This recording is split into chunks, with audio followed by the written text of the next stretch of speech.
And we're live. We are live in the flesh. It's Monday, April 29th. And this is my second time recording this episode. Because, the first time I thought I was recording, and literally minutes ago I just went to edit all of this and publish it, just to realize that it stopped recording 12 minutes into the last hour that I just talked for. So we're going to cross our fingers and hope that this time it will record the entire thing, because I don't know if I'm going to be able to recall everything that I just talked about for an hour. But nonetheless, it's playoff season, folks. It's playoff season. Now, I know some of you are like me and probably don't follow sports at all. That's okay. I'm right there with you. I couldn't tell you anything. Like I said before, I know sports. I know how to play them, but I'm not deep diving into them. But with the in particular, the NBA and the NHL playoffs, more specifically the NBA playoffs, this is the time of year. I'm not a gambling man. I'm not. I've probably, I'm not that type of person that gambles. But when playoff season rolls around, and also living with an avid gambler, you hop on every once in a while, right? In my case, I'm the worst bettor and the worst gambler probably in existence, because my logic is this, okay? Well, okay, let me backtrack. I have a roommate, and he is I'm not going to say a gambling addict. I'm not going to say that. But I'm also not going to say he's an amateur to sports betting. We'll leave it at that. He has no problem throwing, triple digit numbers on straight bets to win money. That just goes against all of what I do when I gamble myself. See, my philosophy in sports betting is this. Why would I put $100 on a straight bet to win, $300-$400 when I could throw $5 on a disgusting 13 to 16 leg parlay that could potentially pay out $65,000 if all of the legs in the parlay hit? That's my philosophy, and that will probably always be my philosophy, which is why my track record, I have my DraftKings account pulled up right now. My track record with betting is, the ratio is so bad as far as wins to losses. It's disgusting. I'm taking a look. I probably started sports betting, and again, I'm not a heavy sports bettor. I only I'll have months where I'll dabble into sports betting during more months, like the playoff season versus other months, the regular seasons. A, because I'm not into sports like that, and B, because I'm too big of a bitch to put a lot of money on these bets. So I want to say I started sports betting 4 years ago. Actually 3, because I'm only 24, so legally it would be 3 years ago. And I have my wins and losses pulled up here, and of the 3 years that I've been placing bets, I have won 4 times in 4 years. So I'm averaging 1 win a year. That's okay. Then I look at my losses in DraftKings. I don't know if you can see all of these, but these are all my losses as far as sports betting goes. And if you're just listening, I'm just scrolling and scrolling and scrolling. It never ends. I counted up all of these, and it's 76 bets within 4 years have all just not hit, and I've lost money on all 76 of these. And if you're wondering, well, maybe he made his money back in his 4 wins that he has under his belt. That's couldn't be further from the truth. Yeah, I think I've won, like, these bets that I win are small. Like, this one was a 25-cent wager to win $1.25. So I walked away with $1 in profit from that win. That's one of the four. The other one was $20 to win 170. Again, bigger number, but not drastically. And then like $10 to win 26 and 5 to win 12. So realistically, I'm pulling in, as far as profit goes, like maybe just shy of like 150. And then I look at my losses. I don't even want to count how much I've lost. Granted, they're not big numbers, but small numbers stack up into large numbers. And I just refuse to put more than like $5 on a straight bet when I could put $5 on, for example, tonight. I could put, I already did put $5 on a 16 leg parlay for the Nuggets in the Lakers game. Now, if you're not accustomed to, the world of sports betting, let me just say that a 16 leg parlay, the odds of winning that so slim, because you have to have all 16 of these things happen during the course of the game.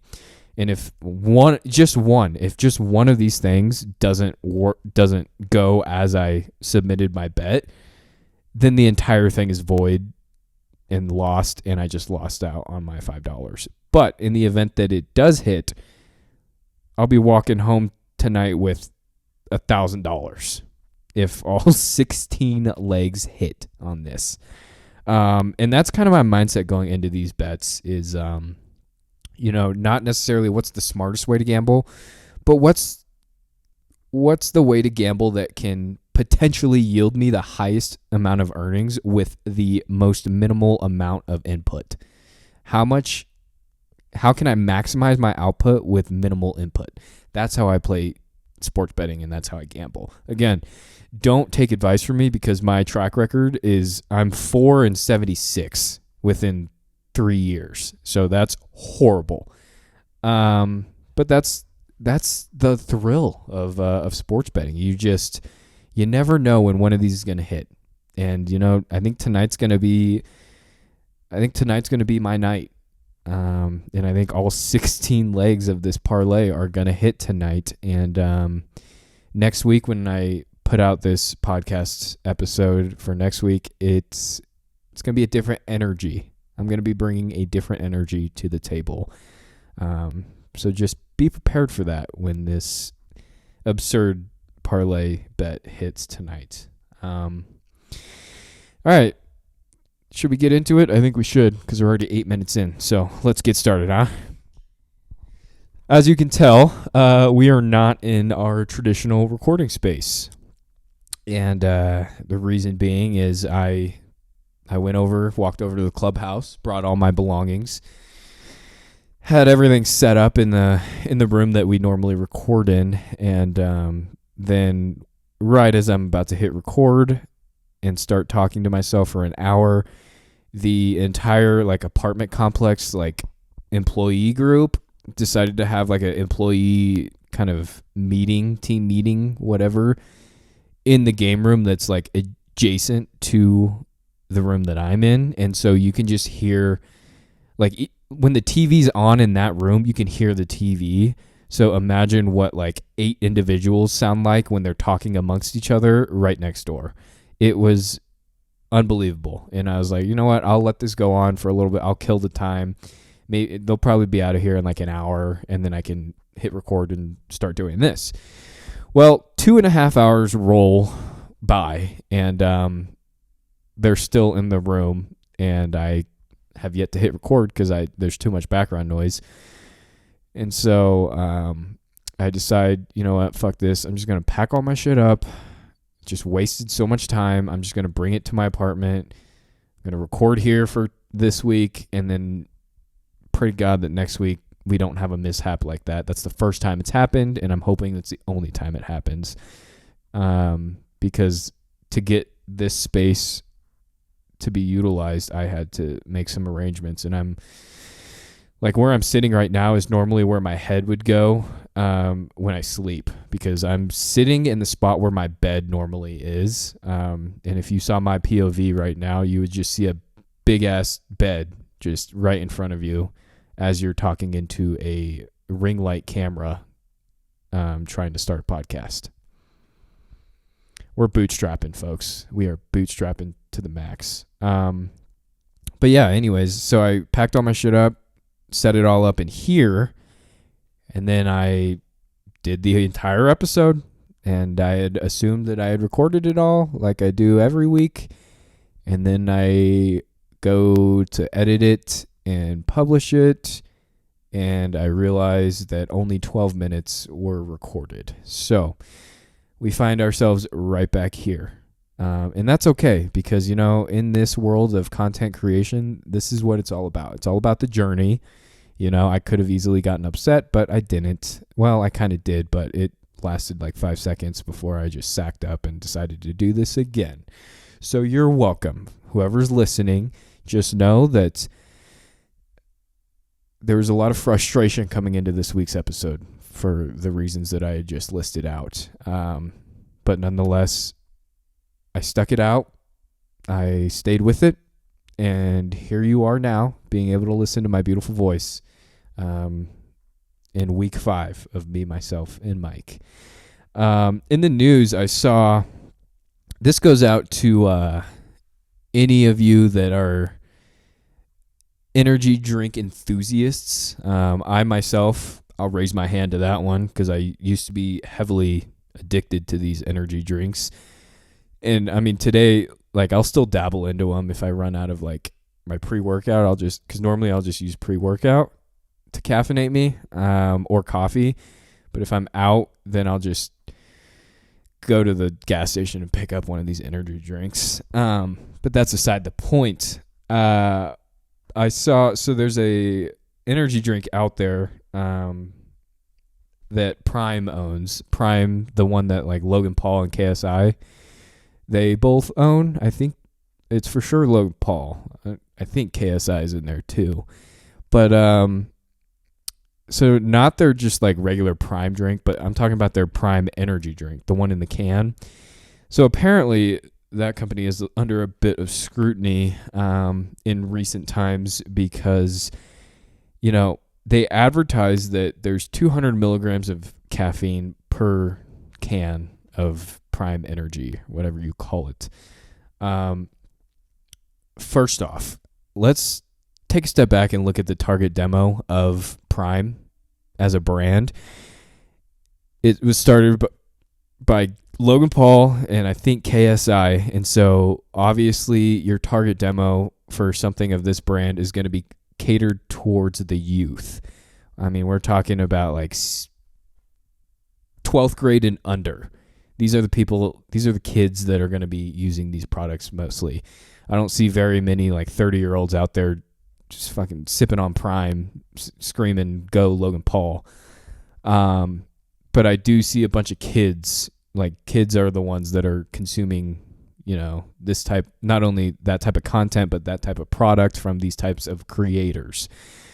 So we're off the rip. We're targeting kids to drink 200 mils of caffeine. That's a lot, especially as a kid. I feel like you don't need caffeine at all. And as an adult, looking back and saying, "Oh, let's give these kids caffeine," what a fucking stupid idea that is, huh? That's the last thing they need. But Prime is under scrutiny because, but just know that all of this information I'm about to spitball to you is based off of one article that I read. I didn't even read it, but I skimmed it. And apparently this lawsuit is only stemming from like one individual, one specific case that this consumer actually dived into and did their own product research. So who knows how valid it is, but nonetheless, I'm going to talk about it because it's what I do.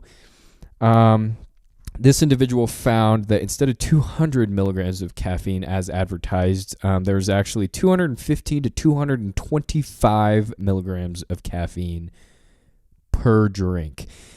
Again, if your target demo is kids, I don't understand why we need to give kids up to 225 milligrams of caffeine. That is so much caffeine. Like, why would you ever need that as a 8th grader going to geometry class? Like, I don't get that. But I can't dog it too much because I was also one of those kids that was a energy drink consumer, like heavily, but not in like middle school. It was more so like high school that I was cruising through these beverages. Like I remember it was probably like junior year of high school, they threw up like a Dutch Bros coffee shop right across the street from the high school, and that could have been the worst decision they've ever made, because it's also right across the street from the middle school. So not only are you getting middle schoolers, you're getting high schoolers on lunch coming through getting caffeine just to sit back in a classroom. But I vividly remember, like, I would have to be at school at 8, so I would stop at Dutch Bros before, and they had their own version of like a 16-ounce like energy drink called a Rebel, and I would get one of those. So that's off rip 200 milligrams of caffeine before 8 a.m. Okay, as a probably like 16, 17-year-old, and then lunch would come around like 3 hours later at like 11:30 or noon.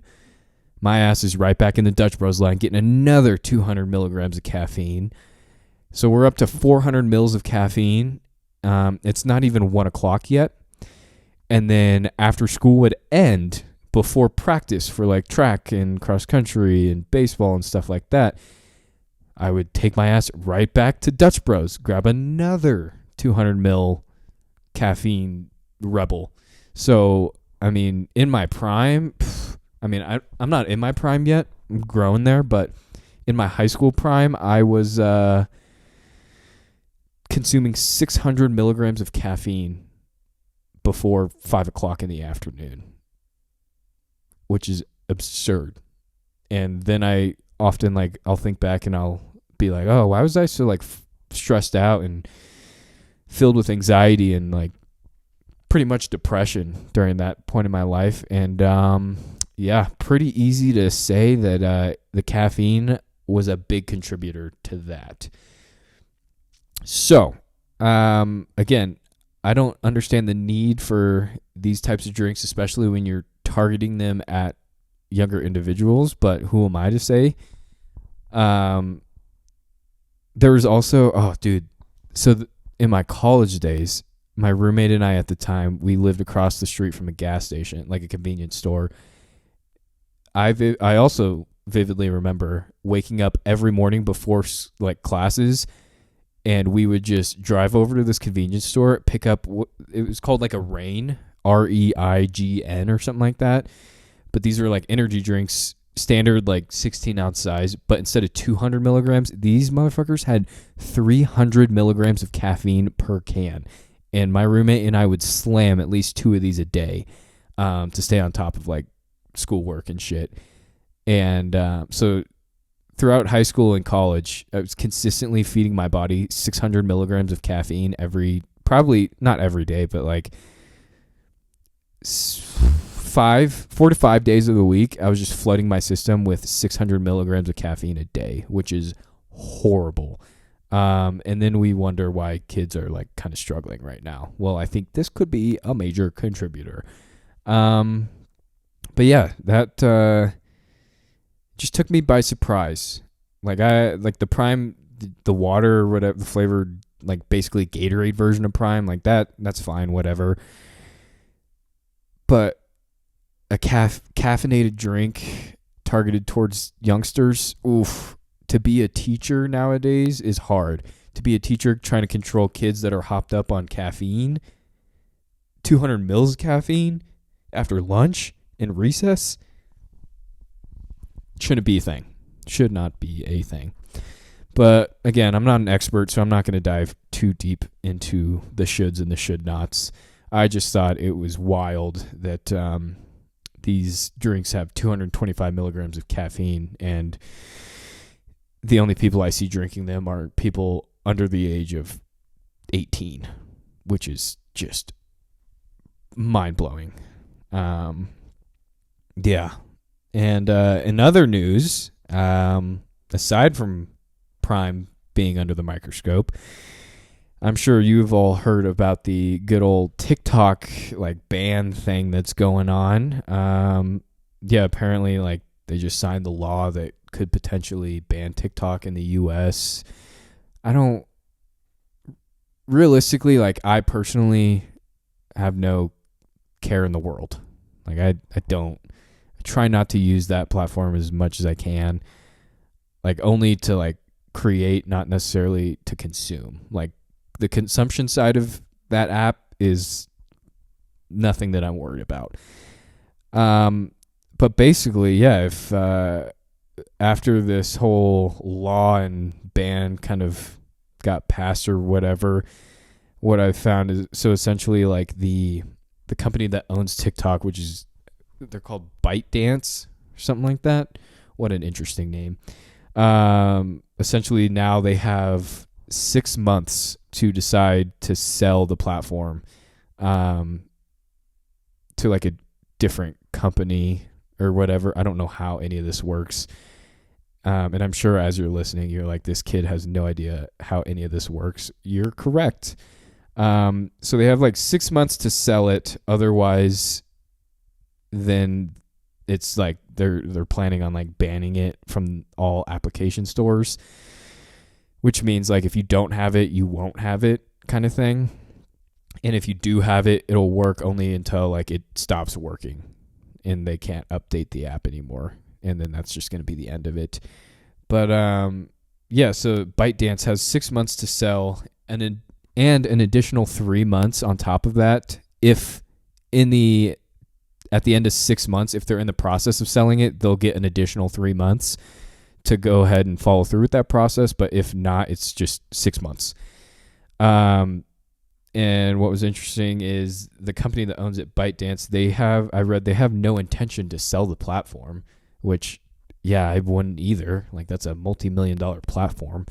But this caused some questions to arise, in my personal view, and that one of them being, okay, so if we totally get rid of this application, how many people will it affect? Well, I looked into it, and according to Google, 102.3 million Americans utilize this platform. Now, I know 102.3 million Americans are not on the creation side of things. I'm sure a vast majority, actually, I don't know what that split would look like, but I'm sure a good chunk of those 102 million are more so just consumers of the content rather than the creators of the content. And then if you put it in perspective of like the entire country's population, the U.S., we have like a little over 332 like million people in the U.S. So by banning this app, you basically are cutting off 1/3 of the population. Like 33% of this population will no longer have access to something that they've had access to, and that they've been able to, like, on the creation side, that they've been able to create additional revenue streams, create a brand, expand their personal brand, whatever it is. That's 33%. And I'm just going to say that I know that 33% is not 33% of just strictly content creators, but in this sense, I'm going to use it like that anyways. That's a lot of people. 1/3 of America, just assuming that they're all creators, 1/3 of America just in a year won't have a job unless they're doing TikTok like part-time with something else. But the other question was, okay, if these Americans that are affected, the 102 million Americans that are affected, if they were all content creators, which again, they're not, but if they were, and for those that are legitimately full-time creators on the TikTok platform, like what does that look like after this app gets banned? Like, is that you going to go get a job at Zales in sales? Zales and sales? You're going to be a jeweler? You're going to go work at a gas station? You're going to go back into the retail sector? Like, what are you going to do? Because I feel like this app has allowed so much freedom that people aren't going to be willing to go back to doing traditional day jobs if for the last like 4 or 6 years they've been able to just make a living off of doing shit like this. So I think, I mean, I'm not a scientist by any means, but I probably a civil war coming over the horizon here soon just because of this TikTok thing, which is really sad because I'm going to call it right here and right now that I think that this ban, if it actually goes through, is going to just ignite so many problems that overlook the actual real problems going on outside of the U.S., which is very sad to say, but I think that could be true. I'm curious to see what the reactions of the people on the platform are going to be like if this actually does happen. And I mean, for the people that don't necessarily use TikTok as a means of like primary content creation, I'm sure they'll figure it out because like you can use other platforms to continually expand. But for the people that solely primarily use TikTok to create their primary content, yeah, that's going to be interesting to see what they have to do. Because now they either have to go out and get a job or they have to start doing what they did do on TikTok, but on like Instagram Reels or YouTube or X or whatever the hell. I don't even know. But I do think I'm going to call it right here. Again, this is my second call. I'm not a gambling man, but I'm going to place a bet right now. If the TikTok platform does like actually go through and get banned and nobody can use TikTok in like a year in the US or whatever, I have a feeling that we're going to see a resurgence of the Vine platform, which would be awesome.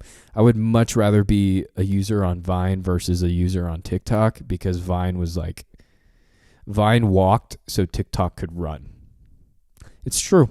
It was a short walk for Vine, but nonetheless, it allowed the TikTok platform to kind of expand and show the world what like short form content could look like.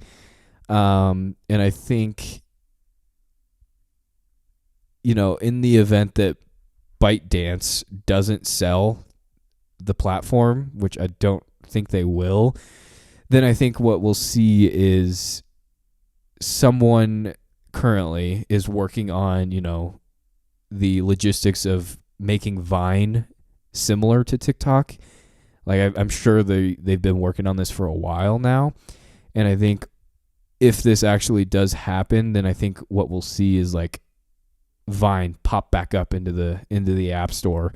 And I think then people maybe will start using Vine as they do TikTok, and Vine will become the American version of TikTok. I think that's completely plausible. And if you're listening to me right now as I say these words, in 2 years, reference this conversation again and hit my line and be like, yo, you were spot on. Like you killed it. Because I think now that we as like a society have grown accustomed to like these short form video content kind of styles, there's no way it just goes away once the primary platform kind of goes away with it. Like someone's going to cook something up and it's going to be very similar to TikTok, i.e. Vine. And then I think that's what the next wave will be. It's all speculation. It's all hearsay. But that's just what this guy with 2 thumbs thinks on this end of the microphone. And again, at the end of the day, like, I genuinely couldn't care less. Like, I know there's people out there that actually need the app to like sustain their lifestyle, whatever. This is their primary job. For me though, I genuinely like don't care. Honestly, it might be better off getting banned just because then I can't waste my time doom scrolling on the app. And then I could actually focus on things that I need to be doing. But yeah, TikTok getting banned potentially. I don't know. We'll see. But I think what we will find is that Vine comes back and makes a splash in the market. Calling it right here. Yeah. So this got my gears twisted and turning, as far as, this ban in itself has stirred up quite a conundrum within society. And again, it's kind of sad because this is just an app we're talking about, let alone all the other legitimate world problems going on outside of the US. And we're talking about banning an app, whatever. Like, I get it. I don't, but I do. Like, there's some security concerns, whatever. But nonetheless, I couldn't help but think of other things that should be banned way before banning TikTok in the US. Like, there's an insurmountable amount of things. I don't know if that's right. Insurmountable amount? Sounds okay. An insurmountable amount of other things in life in the US that should be banned prior to banning something like TikTok. And that's what I kind of wanted to spend a good chunk of today talking about, is these things that I have written down here that I believe should be banned in place of TikTok, because these things nobody likes. Okay. Starting off with number 10. The 10th thing that should be banned before banning TikTok in the US is stickers that you can never completely remove. I know you know exactly what I'm talking about when I say this. I'm talking about, that Tupperware container in your cabinet right now that has that sticky residue of that barcode and that brand sticker on the bottom that you could never get off. No matter how many times you put through the dishwasher, it still is there. I'm talking about the notebook that you bought for school, and you tried to rip off that back sticker for whatever reason. You're trying to rip it off, and you only got half of it off, and the other half won't come off in one piece, so you just left it there. So now your notebook just has like a half ripped sticker on the back side of it that's still sticky. I'm talking about anything ever that has had a sticker on it, or when you go to like a thrift store and the item that you like are looking at has that little rectangular price tag kind of thing that they stick on with a gun that's like cut so that you can't peel it off easily. Like those things. Like, we should ban that, because I'm spending more time trying to get the sticker off and completely erased from this product. I'm spending more time doing that than I am actually using the actual product or whatever the fuck it is. Like, make it make sense, because right now it doesn't. So stickers that you can never completely remove should be banned before we ban TikTok. Next, scam phone calls or emails from Nigerian princes. Now, I also know a lot of you know exactly what I'm talking about here as well. No matter how many different numbers you block, no matter how many different websites you visit and type in your number to be taken off the call list, or how many emails you send to spam or report as spam, whatever, you always get these, whether it's a phone call, whether it's a text, or like an email. I don't get it. Like, it is 2024 and we have not figured out a way around this. It makes no sense to me. So scam phone, like, there's been countless times, like, I'll block a number and then within hours I'll get another text or a call from a random number. If it's a text, it's about like some political race thing saying like, oh, vote for me, blah, blah, blah, bullshit. Like, get the fuck out of here. Or it's a phone call where you pick up and you're like, oh, the IRS is like chasing you down because you owe them money, whatever. Let them. If that's actually true, let them show up at my doorstep. Then I'll take it seriously. But I'm not going to take a phone call from someone that doesn't know how to speak English. I'm not going to take that seriously.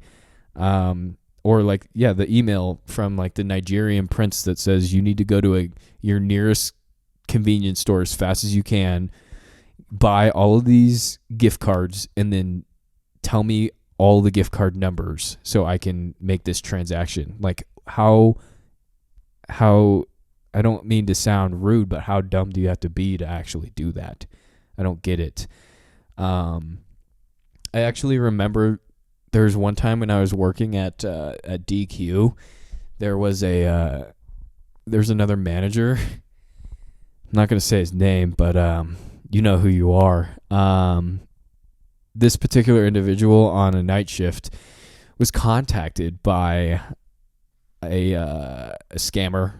They called the store's phone number and gave this big spiel about, like, we are like the IRS. The owner of this establishment has not paid taxes. You need to go get Visa gift cards. Tell me the information so I can like update your payment or whatever. Well, this kiddo believed him, and mid shift goes into the office where we keep like all the cash in the safe. Dude takes like, I want to say it was like around like $600 or $700 of cash, cold hard cash, and he takes it to like the Safeway that was down the street, buys so many gift cards, like I'm like just an absurd amount of gift cards, with all adding in value to like the $600 or $700. Comes back to the store and then proceeds to tell the man on the other side of the phone call every individual gift card number. So that guy, at the end of that phone call, walked away with like $600 or $700 of free money. And then, the manager that did it, he shortly after he made that mistake, he realized what had just happened to him. I'm not gonna pontificate about why he actually ended up like following through with it. But it happens, and most of the time it happens to like older people, which is really fucked up. But it happens to the best of us, I guess. But all that to say, scam phone calls and emails. Let's figure out how to ban that before we ban TikTok. What do you say? I mean, if you're listening to me, which you probably are, government, whoever's up there, hear my words when I say, take care of the scam phone call situation, and then I'll be more inclined to think about a TikTok ban as well. But up until that happens, none of this makes sense. Okay. Where are we at? We're at 38 minutes. We're cruising. Next on the list that should be banned other than the TikTok platform, 3-in-1 body wash. I don't know if women have these products in the bath section of a store, but as a guy, you walk into that section and you are bombarded. Every brand now has it's a 2-in-1, it's a 3-in-1, it's a 4. I've seen a 4-in-1. What is the fourth? What is the fourth thing in 4-in-1? Because as far as I'm concerned, shampoo, conditioner, body wash. Those are the only 3 things you need in the shower. Where does this fourth thing come in? And why are we combining all of these things into one product? It makes no sense to me. That's lazy hygiene to me. Sorry.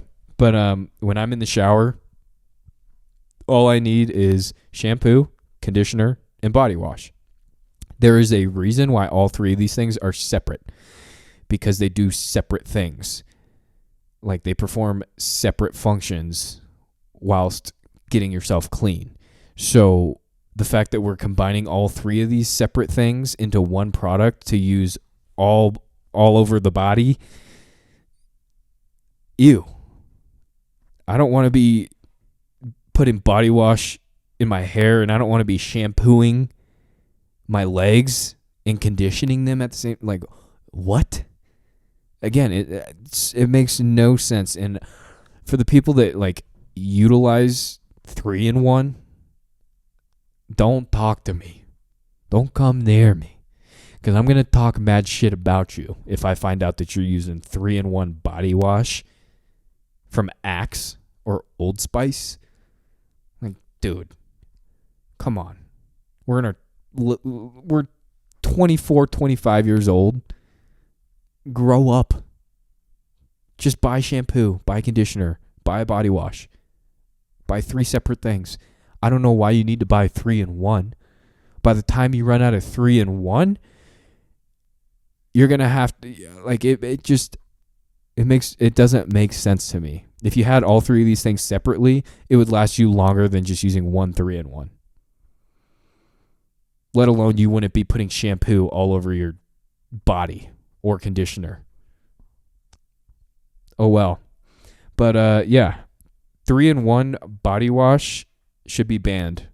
And I'm going to add to that, people that use 3-in-1 body wash should also be banned. Okay?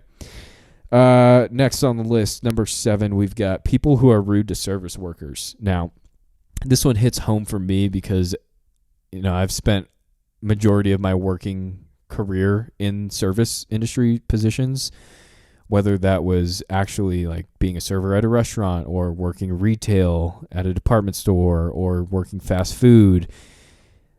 I have my experiences under my belt, and this one here has never made sense to me.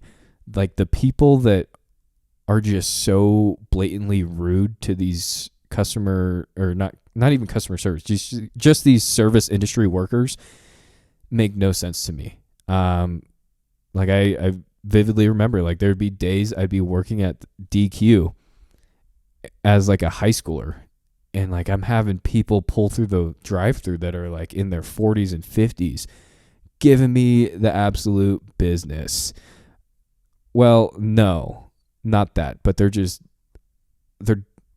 was going to say they're dogging me, but that didn't happen. They're just being dicks to me. For no reason, whether that's like, oh, we had to wait 3 extra minutes, or, oh, like I didn't get the right thing. Like, dude, you're 50 years old screaming at a 16-year-old at a fast food place, and this 16-year-old doesn't even want to be here. The only reason he's here, or she, is because they were forced to. Like, their parents made them go get a job. So they don't want to be there, though, is my point. And so the fact that you think that they care about being there to the point of expressing your personal concerns to them, stupid. So dumb. I don't get it. Like, you're pulling into DQ at 3 p.m. to get 3 extra large blizzards. Like, dude, that's the last thing you need at 3 p.m. on a Tuesday. Like, that's the last thing you need. Let alone hammering a high school kid after he just got done with school and just walked over to like work. Now you're going to give him a hard time because he didn't put lids on your ice cream when you left the drive-thru. Grow up and get the fuck out. Like, that. Put those people, like, and this also works for, like, yeah, if you're at a restaurant and like someone's being an asshole to the server, that server doesn't want to be there. If that server would way rather be at home, hanging out with friends, doing something fun, but instead they're taking orders from you, like a bitch-ass bitch.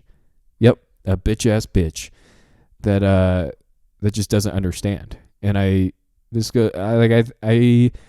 you always hear like people say, like, I think people should work in the service industry for X amount of time to understand what it's actually like. I 100% agree with that statement.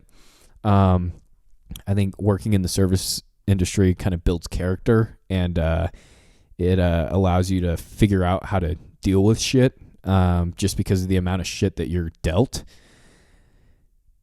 But nonetheless, yeah, take anyone that's ever been rude to a service worker and let's pack them up on a boxcar and just set that boxcar in the middle of the ocean, let them figure it out, because they have no room in society with that behavior. Next, let's see, number 6, kind of sticking with the fast food industry. Got a bone to pick with you guys. Let's ban all fast food commercials, and only for the reason being of false advertising. I can't tell you how many times I've been let down by a false advertisement from a fast food place. I'll be lounging and then I see like, oh, Wendy's introduces the triple, quadruple stack Baconator double fuck me 3,000 limited time only burger. And I'm like, oh, that sounds awesome. And from what I'm seeing on the TV, it looks awesome. Like it looks like something from a magazine. Like, fuck yeah, I'm going to go to Wendy's and get that shit. So then I'll go to Wendy's and I'll be like, hey, let me get the triple, quadruple stack Baconator fuck me 3,000 burger for a limited time only. Let me get that. I'm like, oh, no problem. Pull up to the window. I get my shit. As I'm leaving, I look at what I just got, unwrap it. This thing looks like it got hit by a fucking car. And that's what they hand to me. Like it's disgusting. It's gross. Nothing that you see on TV ever, as far as fast food goes, it never looks what it looks like on TV. And for those reasons, like I have to say my piece right here, and I have to say, like, we should ban fast food commercials or make them realistic. Because, you know, like Five Guys, I have no bone to pick with Five Guys because they've never advertised as like showing like well put together, like delicious burgers and fries, whatever. They don't do that. You know what they do? They just give you how it is. They just give it to you how it is. And 9.5 times out of 10, when you go to Five Guys, you open that burger and you already know that you're about to just unwrap this ball of tinfoil that when you open it, it's just going to be look like someone just was trying to throw a fucking curveball with this hamburger and they threw it against the wall. Like, that's what you get when you go to Five Guys, but I don't get upset because they don't advertise it as, oh, here's this picture perfect fucking burger that we're going to show you on TV, and then you come to get it and it looks like we sent it through a freaking paper shredder before we handed it off to you. And for those reasons, yeah, any fast food commercial that advertises that their food is great and it looks great, I'm going to call cap on that, and B, I'm going to say we should just ban all of those commercials before we ban TikTok. Number 5, back-to-back YouTube ads on YouTube videos. This one, such a first world problem. But I will say, people my age, we utilize YouTube as a form of something we go to when we are tired of watching commercials. To be honest, I mean, that's how I use it. If I'm watching TV and there's too many commercials, guess what? That TV gets shut off. I'm going straight to YouTube just to watch the highlights of whatever I'm watching. I'm not going to YouTube expecting to watch more commercials. So when you hit me with a 30-second ad in the beginning that I can skip after 5 seconds, I'm okay with that. But when I hit the skip button after 5 seconds and you hit me with a minute and 30 second long ad that I can't skip, that's fuckery. Like that's just out of this world heinous. Like, it's always like starts off with like a 30-second tidbit about, oh, BetterHelp BetterHelp therapy, sign up now, blah, blah, blah. Nope, skip after 5 seconds. And then it's a minute and 30 seconds of, hi, I'm Todd Green. I'm running for state president. My competing candidate, Becky shits herself, is, she's not a great candidate, yada, yada, yada. And here's what I do for the dude. Shut up. Like, I don't care. I didn't come to YouTube to watch this. I came to YouTube to watch this fucking moose get fucking absolutely wrecked by a car driving down the interstate. Like, I did not come for this campaign speech. And for those reasons, back-to-back YouTube ads. Oh, and also they'll do that thing where you're balls deep into a YouTube video. Like, you're watching like Gordon Ramsay just ignite the kitchen with just, oh, you fucking dumbass. That wasn't it at all. That was more Irish, but just yelling at people, and then in the middle of Gordon Ramsay's eruption, just come on down to fucking used cars, blah, blah, blah. We have a wide selection of all vehicles in all miles, blah, blah, blah, blah, blah. Like, dude, shut the fuck up. Get the fuck out of here. I didn't come to YouTube for the ads. I came here so I didn't have to watch commercials and ads. And for those reasons, back-to-back YouTube ads should be banned prior to banning TikTok. Number 4 here. This is a big old pet peeve. Custom car mufflers or exhausts. Again, I know everyone listening right now has had an interaction with, maybe not a close interaction, but some form of interaction with someone that has one of these cars or trucks. Half the time it's like a Subaru WRX or like a Ford F-150. And they just modify the fuck out of it so that every time it's running and it's on, or anytime you press the gas pedal, it's just like, I don't want to, like, and it's 10 times more annoying than that. But I don't get like the people that have to have these like loud ass cars. Like, there's like, do you really, how small does your dick have to be to wake up the entire neighborhood just to say, oh, hey, I'm awake and I'm going out and about to do my daily things? How loud does your car need to be to do that? Like, it makes no sense. There's a car here in this apartment complex that every morning, I don't even need an alarm clock, because every fucking morning I will hear this dude start his car and it shakes the entire apartment complex, north to south, east to west, the entire thing. And then he'll do the thing where not only do they turn it on and it starts fucking just ear blasting you, then they'll rev it a couple times while they're parked just to make sure the car's working, right? And then they'll do the thing where as they leave the parking spot, it's like 0 to 60 in 3 seconds, just for that loud kind of bang. And again, I always will question, how small do you have to be to have such an annoying car or truck? Like, I don't get it.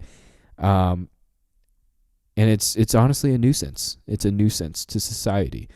And I'm all for like the people that like modify things like their car. Do you? That's fine. But maybe live in a community that all of you do that, because for the vast majority of us living in this apartment complex, I mean, I just have a Mazda. Like, Mazda don't do that. Like, nobody does that except for you, just one person. So find a community, live with them. Don't live with us, because you're waking all of us up and you're agitating all of us. Okay? All right. Number 3, PDA. Now, I'm not talking about like your typical like hand holding, or like maybe give them a hug or a quick smooch in public. That's fine. I'm okay with that. But when I'm in public and I see people like absolutely sucking face like there's no tomorrow, why? Get a room. Like, there's no reason for you to be down each other's throats while I'm window shopping for some kitchen essentials. I don't need to see that. That's not part of my journey for that day. My journey and my mission is to go out, get a couple pots, pans, maybe some paper towels, some dish soap. I don't need to turn the corner down the aisle and see you and your homegirl just down each other's throats. It's so gross to me, and it's honestly quite rude. It's quite rude, especially to those people that live single lives. You're just rubbing it in their faces, and it's disgusting behavior. Again, I'm okay with, like, if you're holding hands with your girlfriend or your boyfriend and you're just walking, that's fine. If you give them a hug as you say goodbye, that's totally fine. Quick kiss, totally acceptable. But when you start, when you're basically just hooking up in public, ew, get the fuck out of here. What is this? This is not a live stream of a Brazzers show. No, this is real life. Take your Brazzers bedroom play and go to your bedroom with that shit, okay? So yeah, PDA. Let's extended PDA. Let's ban that before we ban TikTok, okay? Coming in at number 2 here is and if you're one of these people that do these things, don't mention it to me, because again, I will make fun of you and I will judge the hell out of you. But coming in at number 2, the second thing that should be banned prior to banning TikTok is people who don't wear headphones out in public. Now, I'm not talking about like if anytime you're in public you have to have headphones on. No, I'm talking about the people that are in public, out in public, and they're on speakerphone. They're on YouTube. They're watching some live stream of a Fortnite game, all just blaring the noises from their phone, just out in the world. This goes out to those guys. Have some fucking decency, please, to not bombard the public with your public conversation and with your YouTube fucking streams and all that shit. Like, have the decency to pack your headphones and put them on when needed. When that's just being so inconsiderate. Like, I don't like when you take group Uber rides, and I've been in one group Uber ride ever, and it was horrible because the other person that got into the Uber with me was just on the phone the whole time. And first of all, when you're in an Uber, unless it's like after 11 o'clock at night, you don't talk in an Uber. Like, you don't chit chat with the driver, maybe at the beginning, but after a couple seconds, you just stop talking. And then let alone talking to someone at a phone call in this Uber. What kind of morals do you have? I'll tell you, you have none, because that's gross misconduct. I took that Uber ride, and there's just some dude in there talking about like business or something, as if he was the only one in this fucking car. And I'm like, dude, nobody else in this fucking car cares about how Eric did on his Q1 report compared to Q1 of last year. No one cares why Janice had to take 3 additional weeks of maternity leave. Like, no one in this car cares, and no one in public cares either. So why are you taking this to the matter of public opinion when you're just talking about it out loud? It baffles me. And for those reasons, yeah, anyone that doesn't wear headphones in public, let's pack them in that shipping container too, along with the people that are rude to service workers, and let's just collectively ship them out to the middle of the ocean and see what happens, because I don't think they would be missed in today's society. All right, the last one. This one's going to be a big shocker. A lot of majority of people would agree with the stance that I'm going to take on this one. And if you don't, that's a different ball game that I don't want to get into. But the number one thing that should be banned other than the TikTok platform, racism. I said it. Let's ban racism. It's as easy as that. I think this world would be way better off without it. And, you might be asking yourself right now, how ignorant does one man have to be to just say, let's end racism? Well, let me give you an answer. You have to be very ignorant to just say, let's end racism. I don't know. It's one of those things that, I grew up in the whitest of white communities. First of all, this place is called Windsor, Colorado. Name one place whiter than Windsor. Just the name. On top of that, my graduating high school class, there's maybe two or three other Asians that I could think of out of like 400 students. And there's like two black kids. The rest of them, guess what? All white. Like all of my closest friends, minus like 3 or 4, just white, like all white. And I'm not talking about I'm talking about white. Like, yeah, it's, I can't really speak about ending racism though, because like, it's never, I've never like dealt with that. Like I've had few instances of it, but not to the extent of like what legitimate racism is like actually like. So I don't dare to dabble down that road, but for comedic flavor, I'm going to say we should end racism before we end TikTok. Makes perfectly logical sense to me.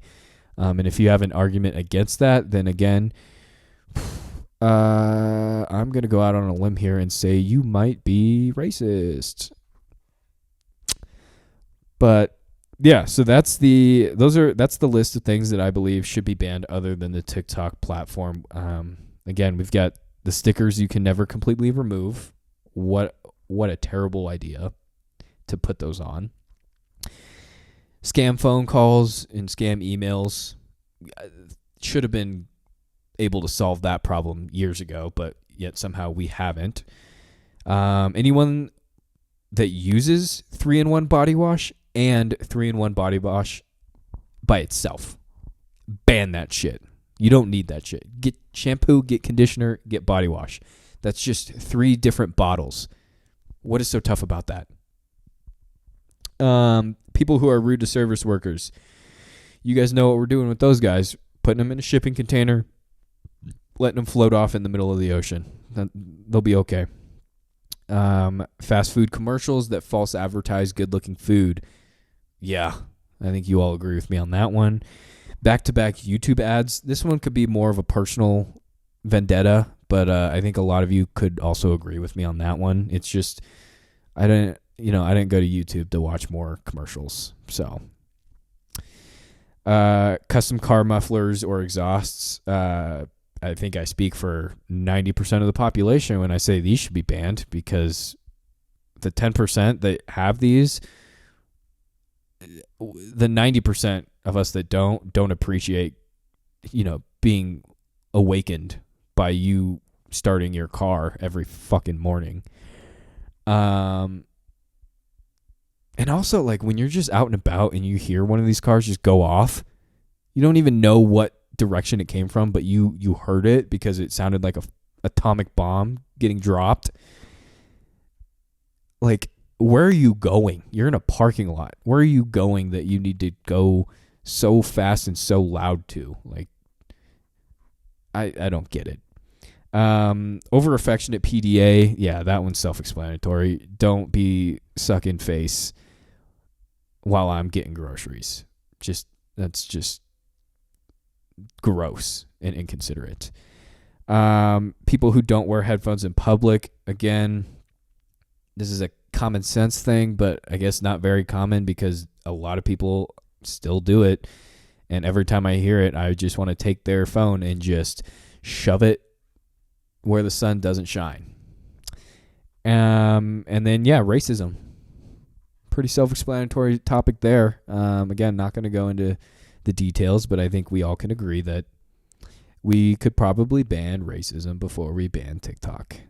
So, all right, that's it. That is am I sitting on something? Yeah, I'm sitting on the cord. Nice. I think that's going to do it for this week. I hope to God that when I stand up, this thing is actually recording, because if not, oh boy, it's going to be a different problem that we have on our hands.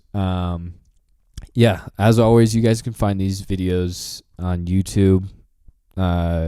Jason Thornton on YouTube. You can find me. Help me get my subscribers up. I'm new to this. I'm new to all of this. I'm just a young entrepreneur that's trying to make something of himself. Still learning the ropes. I've got a lot of room to grow, and show your support by hitting that little subscribe button. Okay.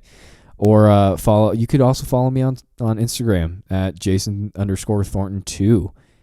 Show your love. Show your support. Same with TikTok. Jason_Thornton. You can find these podcasts on Spotify and Apple Music. Just type in me, myself, and Mike, and you'll find me somewhere in the depths of scrolling. But yeah, like I said, that's pretty much going to do it for this week. This is the end of week 5. We are 5 episodes into 1 million episodes. We're climbing. We are climbing, ladies and gentlemen. Yeah, and that's going to do it. Here's something. If you have a topic of conversation that you would like to be discussed, just shoot me a DM. Send a little comment. Do something. Let me know what you want to hear, because I'm here for you. Not really. I'm doing this for me because it's fun and I like to do it. But if you are better off thinking that this is for you, then that's okay too. We'll keep it that way. But yeah, so that's going to do it. Thanks for tuning in, and we will see you guys next week on Me, Myself, and Mike. Peace out.